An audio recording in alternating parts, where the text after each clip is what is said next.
Hello students, welcome to my YouTube channel the keys of chemistry. तो आज के इस वीडियो में हम बात करेंगे क्लासिफिकेशन ऑफ ऑर्गेनिक कंपाउंड्स कि एक्चुअली क्लासिफाई कैसे हम करेंगे ऑर्गेनिक कंपाउंड्स का।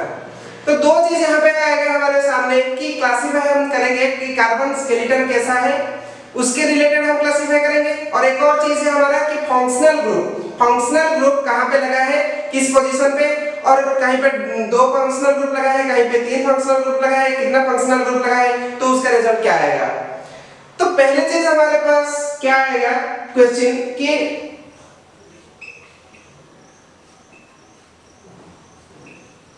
ये मैंने तीन जो बनाया इसे हम बोलते हैं अल्केन, इसे हम बोलते हैं अल्कीन, इसे हम बोलते हैं अल्काइन। तो ये सब को हम बोलते हैं कार्बन स्केलेटन। वैसे ही इसको भी हम बोलते हैं कार्बन स्केलेटन। जैसे आपको पता है बायोलॉजी में पढ़ते हैं नॉर्मल बॉडी का स्केलेटन, जो आपके अभी स्क्रीन पे दिखा रहे हैं, इसे हम बोलते हैं क्या, नॉर्मल बॉडी का स्केलेटन। और इसे हम बोलते हैं कार्बन स्केलेटन। तो कार्बन स्केलेटन कैसा होगा उसके रिलेटेड भी हमको क्लासिफाई करना पड़ेगा, क्योंकि ये दोनों और ये दोनों और ये सेम नहीं है। वैसे ही एक और है, उसे हम बोलते हैं बेंजीन। और बेंजीन के अंदर अगर तीन बॉन्ड है और साइक्लोहेक्सेन अगर है तो साइक्लोहेक्सेन और बेंजीन डिफरेंस है, वैसे ये तीनों डिफरेंस है। तो कैसे हम क्लासिफाई करेंगे, तो चलिए वीडियो को शुरू करते हैं।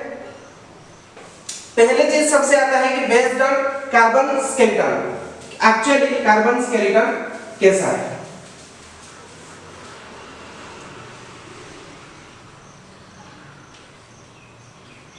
Classification of organic compounds.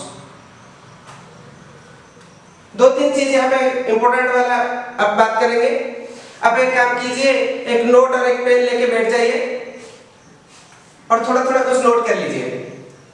सबसे पहले चीज आता है हमारा कि वो ओपन चेन है या क्लोज चेन है।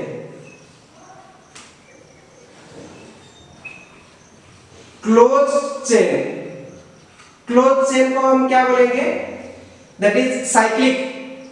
क्लोज चेन को साइड पे लिखेंगे, दैट इज साइक्लिक। और एक रहेगा हमारा that is open chain.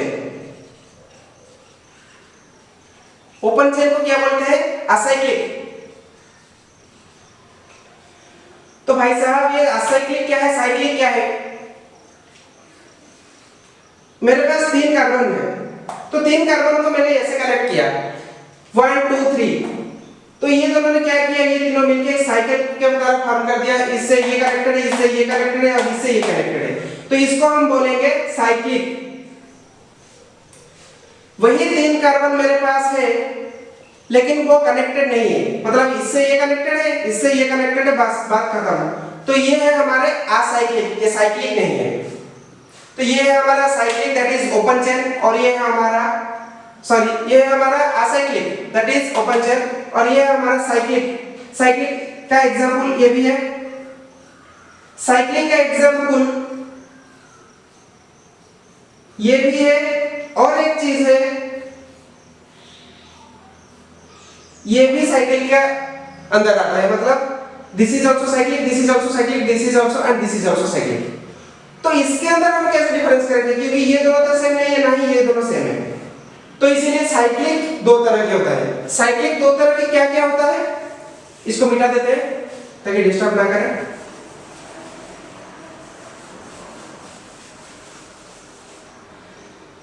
Cyclic actually दो तरह के होता है, एक होता है हमारा होमो और एक होता है हमारा hetero.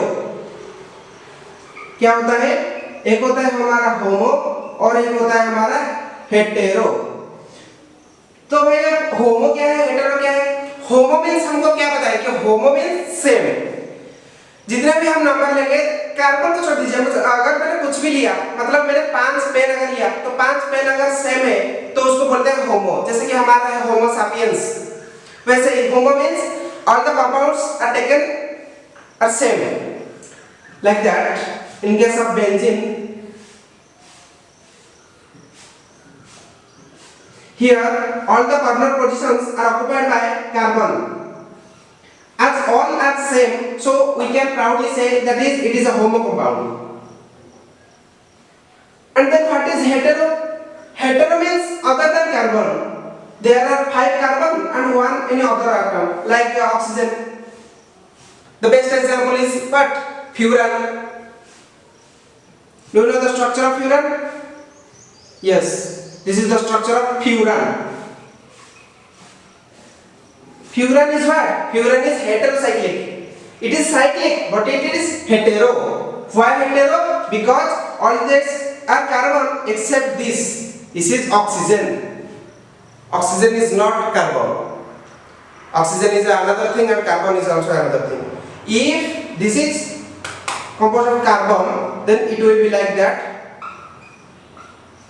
and it will be included in the HOMO, but it is not. Now another question arises that is HOMO divided into two types? Yes, HOMO divided into two types. How? First thing is that how.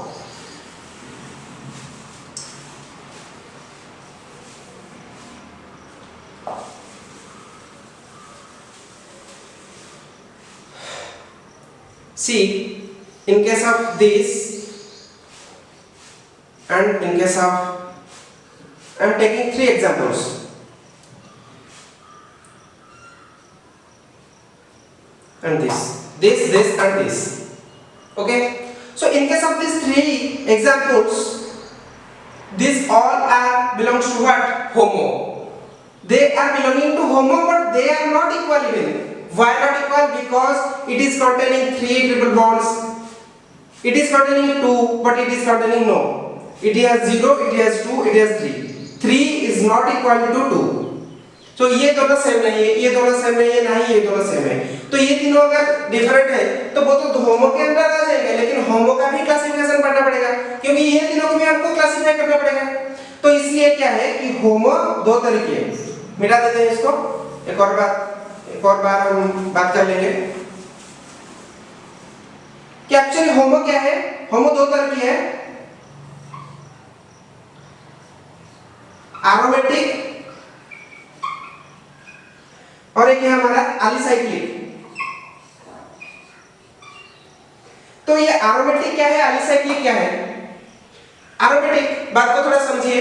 Aromatic होने के लिए there are some points, there are some requirements to be in aromaticity, to obtain aromaticity or to be told that it will be aromatic. The first thing is that it must be cyclic. किसी को aromatic होने के लिए क्या क्या करना पड़ेगा, मतलब वो एरोमेटिक है, हम कैसे पहचानेंगे कि वो एरोमेटिक है कि नहीं है? तो तीन चीज है. पहली चीज क्या है कि वो उसको साइक्लिक करना पड़ेगा. मतलब the first thing is that it must be cyclic, and the second thing is that it must be planar, PLANAR, and the third thing is that it must contain 4n+2 pi electrons, that is obey what? Huckel's rule. तीन चीज है aromatic होने के लिए. पहली चीज है कि उसको साइक्लिक होना पड़ेगा. भाई साइक्लिक तो है क्योंकि साइक्लिक के अंदर आता है HOMO और HOMO के अंदर आता है एरोमेटिक. तो ये साइक्लिक तो हो गया. दूसरी बात प्लानर भी हो गया. कौन सा दोनों एग्जांपल? ये दोनों एग्जांपल. इसमें 3 था और इसमें 2 था. तो ये इस दोनों को अगर हम कैलकुलेट करेंगे, इस दोनों का अगर हम देखेंगे कि इस दोनों में से कौन सा एरोमेटिक है और कौन सा एलिसाइक्लिक है, तो एरोमेटिक और एलिसाइक्लिक टेस्ट करेंगे अगर वो दोनों में. तो पहली चीज क्या आता है कि साइक्लिक, ये दोनों भाई ये दोनों ही साइक्लिक है. तो पहले चीज में वो दोनों पास कर गए. दूसरी बात आ गया हमारा प्लानर. ये दोनों प्लानर है कि नहीं है? भाई प्लानर भी है, ये प्लानर है, सिर्फ वो भी प्लानर है, मतलब एक प्लेन में रह रहे हैं. तो second point is also satisfied. The third thing is that 4n+2 pi electrons. Does it have 4n+2 pi electrons? That is obeying Huckel's rule. अब एक और बात है कि Huckel's rule. अब जिसी को भी Huckel's rule समझ में नहीं आ रहा है, मैंने लिंक नीचे डिस्क्रिप्शन पे दिया है Huckel's rule का, जाके देख लीजिए, थोड़ा समझ में आ जाएगा. हम यहाँ पे तो थोड़ा बताएंगे, लेकिन Huckel's rule मैंने पूरा डिस्क्राइब किया है, वो वीडियो पे देख लीजिए. तो 4n+2 pi electrons, that is Huckel's rule, वो ये दोनों ओबे कर रहे हैं कि नहीं देख लेते हैं. इसका पहले निकालेंगे कि इसके पास पाई बॉन्ड्स कितने हैं, तो उस हिसाब से पाई इलेक्ट्रॉन्स कितना होना चाहिए. इसके पास क्या है, 1 2 3 पाई बॉन्ड्स है. 3 पाई बॉन्ड्स है, मतलब कितने पाई इलेक्ट्रॉन्स है? एक पाई बॉन्ड में 2 इलेक्ट्रॉन रहता है. एक बॉन्ड पे 2 इलेक्ट्रॉन, एक पाई बॉन्ड पे 2 pi bond electron, 3 pi bond में 6 पाई इलेक्ट्रॉन्स। तो 6 पाई इलेक्ट्रॉन्स है इन दिस।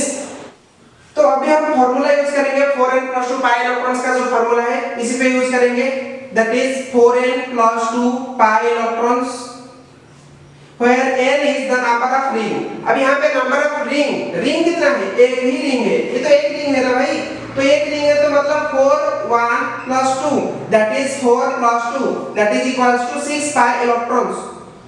तो ऐसे ही हाकेल्स रूल यूज करके 4n + 2 पाई इलेक्ट्रॉन्स को यूज करके हमको रिजल्ट निकला 6 पाई इलेक्ट्रॉन्स। और ऐसे ही कितने पाई बॉन्ड से वो फार्मूला अगर यूज करेंगे, फार्मूला नहीं बस कैलकुलेट कर लेंगे कि कितना पाई बॉन्ड है तो कितना हमारे पास इलेक्ट्रॉन होना चाहिए, 6 पाई इलेक्ट्रॉन होना चाहिए और 6 पाई इलेक्ट्रॉन है हमारे पास, तो इज इक्वल टू सेम है, मतलब ये एरोमेटिक कंपाउंड है। आई होप आपको समझ में आया होगा।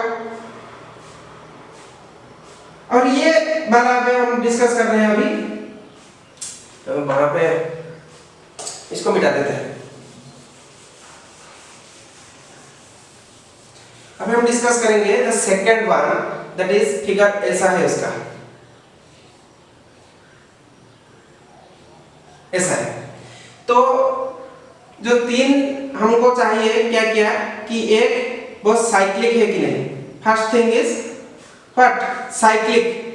तो भाई साहब ये साइक्लिक है, ठीक है। तो सेकंड थिंग इज प्लानर, ये प्लानर है कि नहीं है, PLN प्लानर, तो ये प्लानर है, एक प्लेन में रह रहा है तो प्लानर है। दो चीज हो गया। अभी the third one that is 4n + 2 pi electrons हम कैलकुलेट करेंगे, और कितने पाई बॉन्ड्स है तो कितना पाई इलेक्ट्रॉन्स होना चाहिए वो कैलकुलेट करेंगे। अगर सेम निकलेगा तो ये तीनों के हिसाब से वो कैलकुलेट करेगा और वो एरोमेटिक कंपाउंड हो जाएगा, ठीक है। The third one is 4n + 2 pi electrons, 4n + 2 pi electrons. पहले हम कैलकुलेट कर लेते हैं कि 4n + 2 पाई इलेक्ट्रॉन्स कितना आना चाहिए। 4n number of ring 1 + 2 pi electrons that is 6 pi electrons, 4 + 2 6 pi electrons. तो अभी हम कैलकुलेट करेंगे क्या कि कितने पाई बॉन्ड से 1 2 2 pi bond, 2 pi bond, 2 pi bond means कितने पाई इलेक्ट्रॉन, एक बॉन्ड पे 2 इलेक्ट्रॉन, दो बॉन्ड पे 4 इलेक्ट्रॉन, 4 पाई इलेक्ट्रॉन्स। लेकिन फार्मूला हमारा बोलता है कि 6 पाई इलेक्ट्रॉन होना चाहिए। अब ये 4 पाई इलेक्ट्रॉन है तो 6 is not equal to 4, so it is not what? Aromatic compound. Then what is this? It is alicyclic compound. अब समझ में आया कि alicyclic compound क्या है और aromatic compound क्या है। मैं एक बार फिर बोल रहा हूँ, अगर आपको हाकेल्स रूल समझ में नहीं आ रहा है तो मैंने लिख दिया है डिस्क्रिप्शन में, जाके देख लीजिए, समझ में आ जाएगा। अभी एक और बात है कि ये जो हमारा aromatic compound है वो aromatic compound भी दो तरह के हैं। अभी एरोमेटिक में क्या क्लासिफिकेशन कैसे निकला कि जो बेंजीन रिंग है हमारे पास वो शायद बेंजीन का हो सकता है, नहीं तो बेंजीन से कहीं और कनेक्टेड है वो भी हो सकता है। अब बेंजीन 6 कार्बन वाला है, अगर हम 7 कार्बन वाला लेंगे तो भी हो जाएगा। तो उससे हम क्या बोलेंगे कि एक होता है हमारा बेंजीनॉइड और एक होता है हमारा नॉन बेंजीनॉइड। अगर हमारे पास बेंजीन रिंग वाला स्ट्रक्चर है या एक बेंजीन से हो, दो बेंजीन से हो, तीन बेंजीन आपस में कनेक्टेड हो तो वो हमारा चले जाएगा बेंजीनॉइड पे। और एक आता है हमारे पास नॉन बेंजीनॉइड। नॉन बेंजीनॉइड मतलब कि बेंजीन का स्ट्रक्चर नहीं बनाएंगे, वो कुछ और स्ट्रक्चर बना देंगे और वो रिजोनेटिंग स्ट्रक्चर बना देंगे उसका एरोमेटिसिटी। एक आता है हमारा बेंजीनॉइड और एक आता है हमारा नॉन बेंजीनॉइड। तो ये बेंजीनॉइड क्या है कि नॉर्मल एक बेंजीन का रिंग है। और एक चीज ऐसा भी है, सॉरी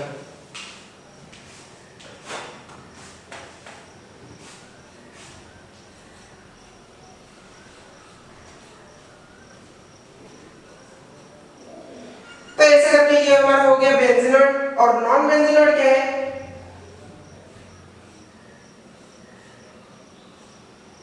ये 7 रिंग स्ट्रक्चर है और 7 में यहाँ पे लगा है 1 2 3 4 5 करके, तो 1 2 3 यहाँ पे नहीं, यहाँ पे शुरू करेंगे, यहाँ पे 1 तो 1 छोड़ के 1 यहाँ पे, 1 छोड़ के 1 यहाँ पे, अरे 1 छोड़ के 1 यहाँ पे, तो 1 छोड़ के 1 यहाँ पे।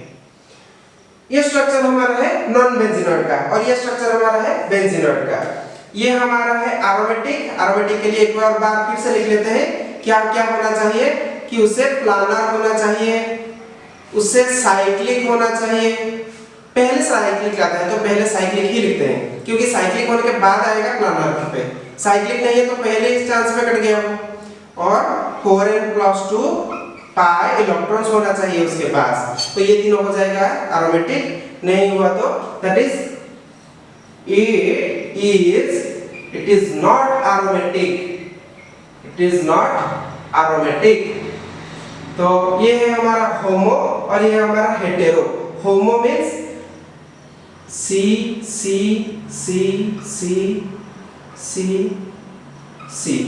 हेटेरो मीन्स इसका एग्जांपल लेंगे, ह्यूरन का ले लेते हैं।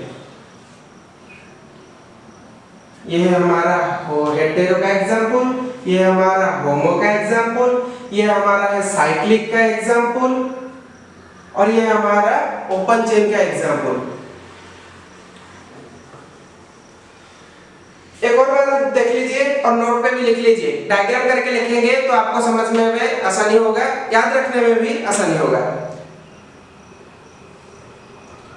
हो गया, चलो इसको मिलाते हैं और चलते हैं हम the second thing that is based on functional group. कि एक्चुअली फंक्शनल ग्रुप कैसे अफेक्ट करेगा नेमिंग पे, मतलब क्या क्लासिफिकेशन पे। फंक्शनल ग्रुप कितने कितने होते हैं वो सब डिस्कस करेंगे, लेकिन मैं एक और बात बताना चाहता हूँ। एक्चुअली IUPAC नोमेनक्लेचर जो है उस पे आता है दो चीज, एक होता है हमारा सफिक्स और एक होता है हमारा प्रीफिक्स। सफिक्स और प्रीफिक्स ये दोनों क्या है? प्रीफिक्स मतलब जो पहले लगता है, प्री मतलब पहले, तो प्रीफिक्स उसे बोलते हैं। और सफिक्स किसे बोलते हैं? जो बाद में ऐड होता है उसे हम बोलते हैं सफिक्स। तो ये दोनों चीज हमको चाहिए फंक्शनल ग्रुप को ऐड करने के लिए। हम यहाँ पे सिर्फ आपको बता देंगे कि एक्चुअली फंक्शनल ग्रुप क्या क्या है और कैसे उसको ऐड करेंगे, लेकिन पूरा जब आप IUPAC नोमेनक्लेचर जानेंगे उसके बाद आप यूज कर पाएंगे फंक्शनल ग्रुप को। तो IUPAC नोमेनक्लेचर का वीडियो अपलोड करेंगे, उसी पे आपको बता देंगे डिटेल ऑफ फंक्शनल ग्रुप्स। इस वीडियो पे थोड़ा थोड़ा आपको नॉलेज दे रहे हैं कि एक्चुअली फंक्शनल ग्रुप क्या होता है, क्योंकि क्लासिफिकेशन में फंक्शनल ग्रुप का ही आता है। Classification on the basis of functional group.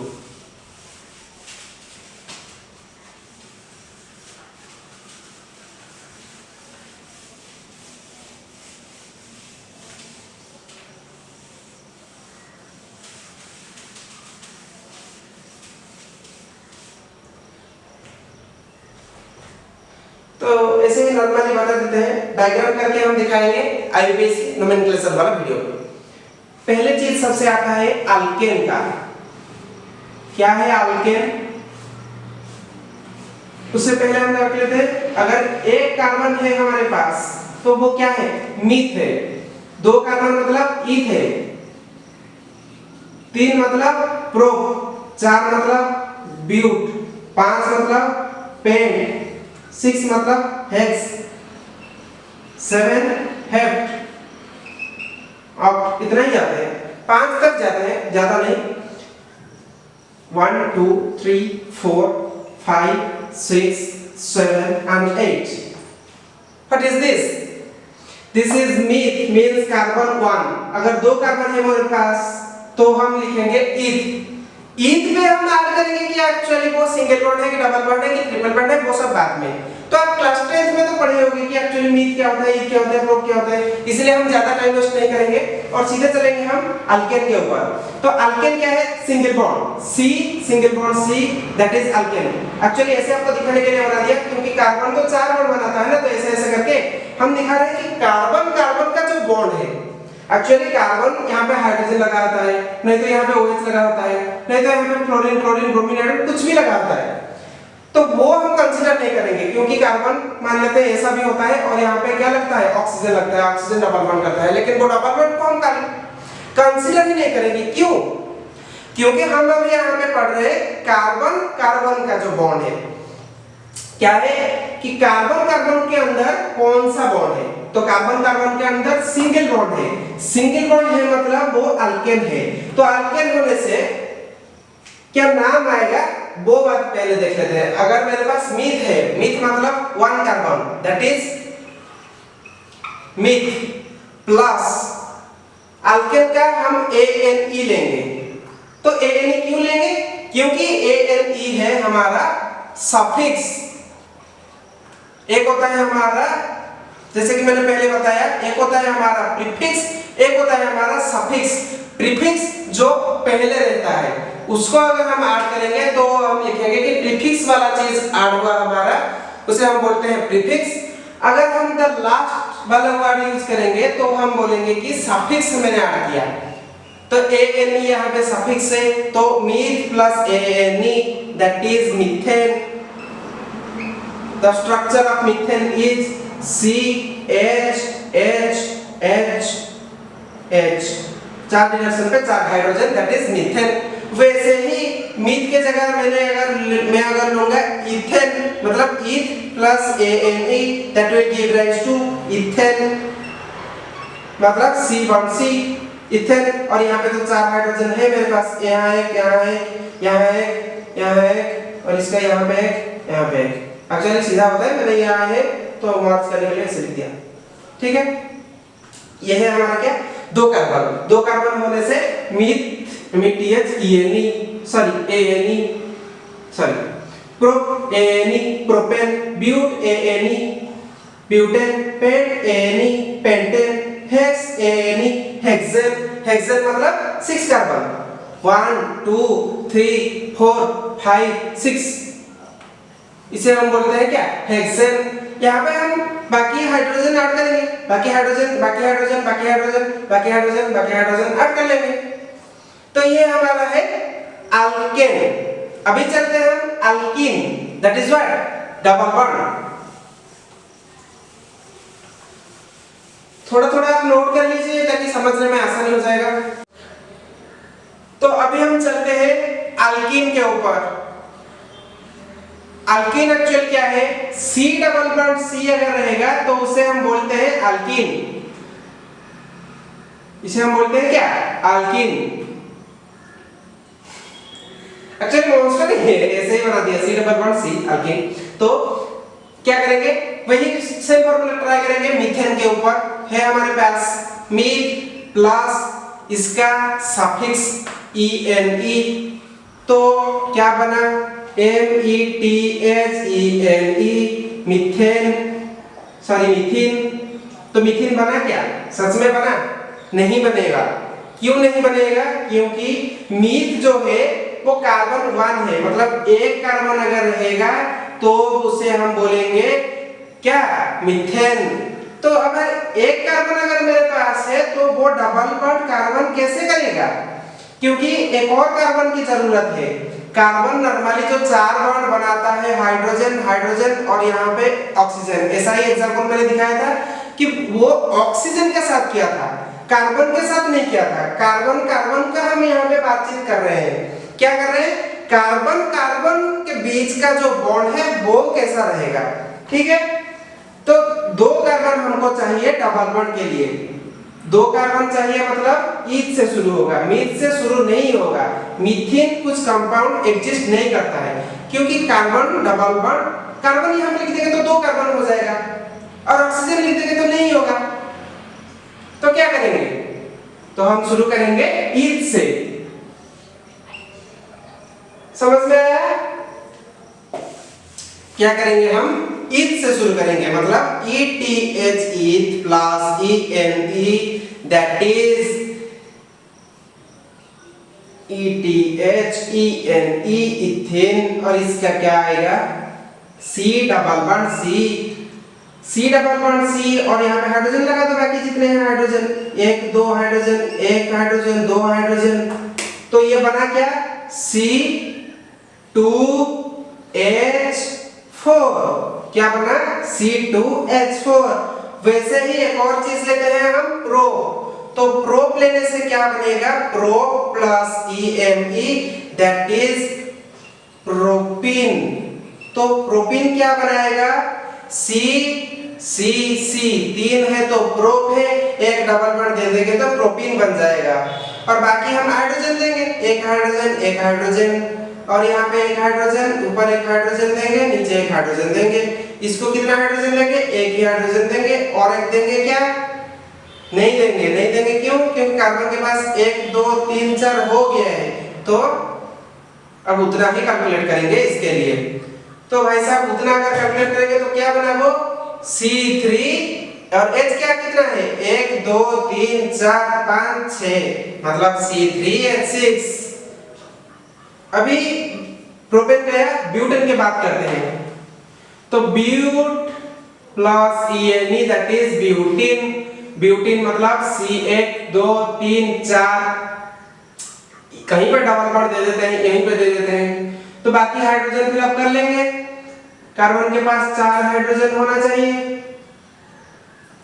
तो इस कार्बन पे 1 2 3 है तो 1 रहेगा, इस कार्बन पे 1 2 3 है तो मतलब 1 रहेगा। अब यहाँ पे देखते हैं कि इसका क्या निकला, C कितना है, 4 है, C4। H कितना है, 1 2 3 4 5 6 7, C4H7।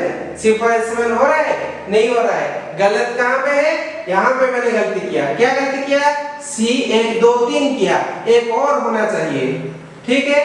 तो क्या बनेगा वो, C4H8 बनेगा।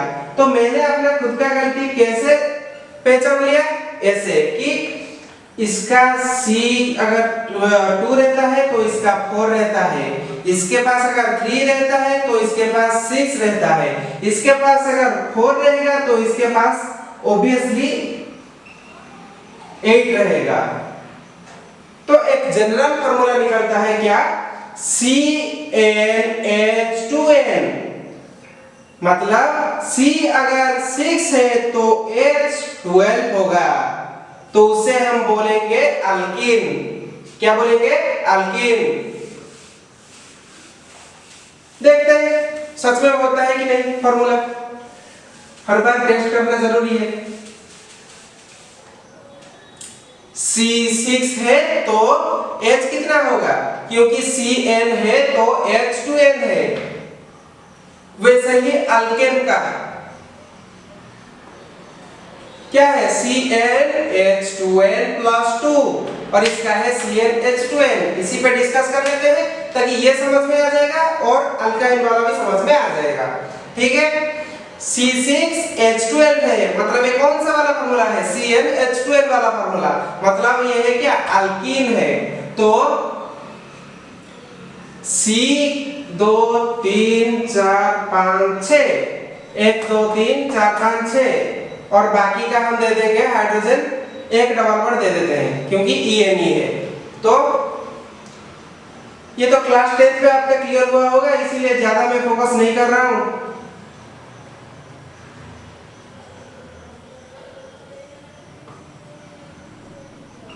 तो अभी कैलकुलेट करते हैं कि कितना हाइड्रोजन है, कितना कार्बन है। कार्बन पहले है 1 2 3 4 5 6 मैंने लिखा है। हाइड्रोजन कितना होगा, 12 होगा, होगा कि नहीं देख लेते हैं। 1 2 3 4 5 6 7 8 9 10 11 और यहाँ पे क्या 12। तो भाई ये सैटिस्फाई कर रहा है, मतलब ये जनरल फार्मूला निकल गया अल्कीन के लिए। वैसे ही अल्केन के लिए फार्मूला क्या निकला, CnH2n + 2। देख लेते हैं एक अल्केन का, ब्यूटेन, BUTANE, अल्केन का ब्यूटेन। ब्यूटेन मतलब C कितना, 4, C4 मतलब H कितना, 4 × 2 + 2, n के जगह पड़ेगा 4, मतलब 4 × 2 8, 8 + 2 दैट इज 10, C4H10। तो C4H10 देखते हैं 1 2 3 4 और बाकी का हम ऐड करेंगे हाइड्रोजन, क्योंकि यहाँ पे डबल बॉन्ड नहीं है ना तो ट्रिपल बॉन्ड है।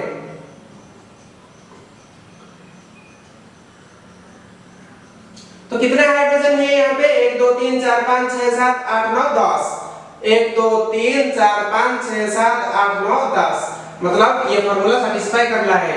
और that the formula CnH2n + 2 is the general formula for alkane and CnH2n is the general formula for alkene। अभी चलते हैं हम third bond that is triple bond.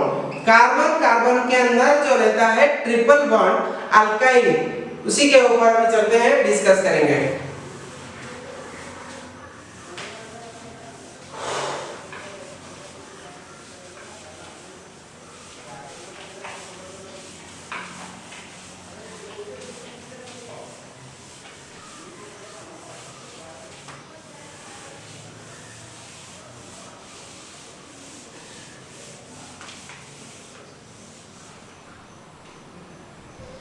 तो क्या है ये अल्काइन ALKYNE। तो देखेंगे कि इसका CN वाला फार्मूला कैसे कितना होगा। पहले देखते हैं कि अल्काइन मतलब क्या, C ट्रिपल बॉन्ड C, ठीक है। एक कार्बन पे होगा? नहीं होगा। मीथेन पे नहीं होगा क्योंकि मीथेन एक ही कार्बन है। तो ट्रिपल बॉन्ड कहां पे करेगा? तो दो कार्बन हमको चाहिए। दो कार्बन मतलब ईथ, ईथ मतलब ETH, eth plus YNE। What is YNE? YNE is the suffix. तो ETHYNE मतलब ETHYNE इथाइन। वैसे ही एक और लेंगे, अगर प्रोप लेंगे तो pro plus YNE that is propyne. तो देखते हैं C ईथ दो कार्बन, YNE मतलब एक triple bond, C carbon carbon triple bond. तो बाकी कितना बॉन्ड बचा कार्बन के पास? इस कार्बन के पास 3 बॉन्ड यहाँ पे हो गया, तो एक और बॉन्ड बचा हाइड्रोजन के लिए। वैसे ही एक कार्बन के पास 3 बॉन्ड यहाँ पे चला गया, तो एक और कार्बन का हाइड्रोजन वाला बॉन्ड बचा है। तो इसका फार्मूला क्या निकलेगा? C2H2। अभी देखते हैं प्रोपाइल का। प्रोपाइल मतलब C बॉन्ड C, 3 रहता है प्रो, 3 कार्बन रहता है, प्रोपा YNE है तो ट्रिपल बॉन्ड है, कहीं पे भी ट्रिपल बॉन्ड दे देते हैं। तो बाकी का हाइड्रोजन फिलिंग करेंगे। इस कार्बन के पास 1 2 3 यहाँ पे एक और 4 है, इस कार्बन के पास 1 2 3 यहाँ पे एक और 4 है, मतलब इसको कुछ नहीं चाहिए। इस कार्बन के पास यहाँ पे एक, यहाँ पे एक, यहाँ पे एक और यहाँ पे एक, तो इस कार्बन के पास भी 4 है। हो गया ठीक से। 3 कार्बन है मेरे पास C3। कितने हाइड्रोजन है? 1 है, 2 है, 3 है, 4 है। 1 है, 2 है, 3 है, 4 है। C3H4। Is this right? C3H4। देखते हैं इसका फार्मूला क्या निकलेगा, क्योंकि इसके पास है C2H2। मतलब क्या C2H2 का कि CnH2n plus CnH2n minus 2, sorry for this, CnH2n minus 2 होता है इसका जनरल फॉर्मूला, CnH2n minus 2। मैंने ऐसे ही बोल दिया, देखते हैं कि होता है कि नहीं, ठीक है। C2H2 है मेरे पास, इसको हम देखेंगे कि ये सही है कि गलत है, इसको यूज करके। C2H2 है मेरे पास, मतलब क्या Cn की जगह 2 है, तो C2H क्या होएगा? 2 into 2 minus 2, that is C2H 4 minus 2, 4 minus 2, that is 2। सही है, तो फॉर्मूला सही है। CnH2n minus 2, ये वाला CnH2n plus 2 था और ये वाला CnH2n minus 3 और ये वाला हमारा CnH2n है। तो देखते हैं ये सही है कि गलत है, ठीक है। CnH2n minus 2, Cn की जगह हम डालेंगे 3H 2 into 3 minus 2, that is C3H 6 minus 2, that is 4। तो ये भी हमारा सही है, C3H4। इसे हम क्या बोलते हैं? प्रोपाइन। तो ये क्या है हमारा? ये है हमारा प्रोपाइन। तो प्रोपाइन जो है ट्रिपल बॉन्ड वाला, उसका आएगा C3H4। एक और बार हम देख लेते हैं कि फार्मूला सही है कि गलत है, क्योंकि हर बार टेस्ट करना जरूरी है। ब्यूट देखते हैं हम, ब्यूटाइन। तो ब्यूट मतलब 1 2 3 4 और 4, एक पे हम लगा देंगे ट्रिपल बॉन्ड, बीच में लगा देंगे तो सुरक्षित रहेगा। ऐसा कुछ नहीं होता है, ऐसे ही बोल दिया, ठीक है। हाइड्रोजन 1 2, हाइड्रोजन 3, यहाँ पे लगेगा हाइड्रोजन? नहीं लगेगा, कार्बन के पास 4 बॉन्ड हो गया, यहाँ पे भी 4 बॉन्ड हो गया, यहाँ पे लग सकता है 3 लग सकता है, ठीक है। तो कितना आएगा? C1 2 3 4, C4। तो थोड़ा रुक जाते हैं। C4 मतलब H कितना आएगा 2 into 4 minus 2 2 into 4 minus 2 that is 8 minus 2 that is 6। तो वहां पे निकलेगा C4H6। देखते हैं 6 है कि नहीं, 1 2 3 4 5 6 मतलब है। तो इसका जनरल फॉर्मूला निकल गया CnH2n-2। तो ये सब तो आप क्लास 10 में पढ़े होंगे। उसके बाद हम चलते हैं एल्डिहाइड अल्कोहल। और ये जो एल्डिहाइड अल्कोहल वाला फॉर्मूला है सफिक्स और प्रीफिक्स का IUPAC, वो अभी आप स्क्रीन पे देख लीजिए और उसका हम पूरा क्लासिफाई करेंगे IUPAC नोमेनक्लेचर पढ़ाने के बाद। IUPAC नोमेनक्लेचर पढ़ाएंगे, उसी वीडियो पे हम आपको बता देंगे कि एक्चुअली जो फंक्शनल ग्रुप है वो कैसे काम करते हैं, क्योंकि IUPAC नेम जानने से पहले हम बता नहीं सकते कि वो अगर कुछ कंपाउंड पे लगेंगे तो उसको एग्जाम्पल क्या देंगे, क्योंकि ये वाला मैंने ऐसे ही बता दिया आपको। अगर मान लेते हैं यहाँ पे एक OH लगा है और यहाँ पे कार्बन पे हाइड्रोजन है, यहाँ पे CHO ग्रुप लगा है, तो भाई साहब उसका नाम जानना भी हमको जरूरी है और नाम जानने के लिए हमको नोमेनक्लेचर पढ़ना पड़ेगा। इसीलिए नोमेनक्लेचर वाला वीडियो को वेट कीजिए। आपको अच्छा लगा तो वीडियो को लाइक कीजिए, दोस्तों के साथ शेयर कीजिए और मेरे चैनल को प्लीज सब्सक्राइब कीजिए। Thank you so much.